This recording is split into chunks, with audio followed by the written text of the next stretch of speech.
नमस्कार दोस्तों, फिर से मेरे नए वीडियो में आप लोग को स्वागत है। तो आप लोग को आज मैं कुछ खास बताने आया हूँ यूनिक पवन सिंह के सॉन्ग के बारे में। अभी हम नदी आए तो नदी में आप लोग देख सकते हैं बारिश और हम छाता लेके घूम रहे हैं। सबसे बता देते हैं आप लोग को। हाँ, यूट्यूब पर आप लोग को एक वीडियो आया होगा पवन सिंह का आईना, बॉलीवुड सॉन्ग के लेवल का वो सॉन्ग है। वो अभी 13 घंटा में 3 मिलियन व्यू पार जा चुका है। और कल ही पवन सिंह का गाना आया था भोले बाबा के सेवा मानी बोलम का सॉन्ग।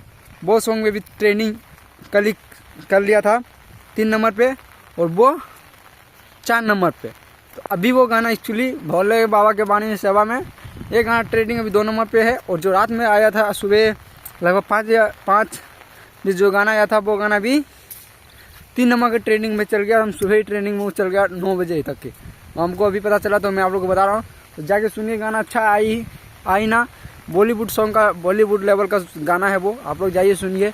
और वीडियो कैसा लगा वो जरूर बताइए। पहली बार चैनल पे आए चैनल को सब्सक्राइब कर लें।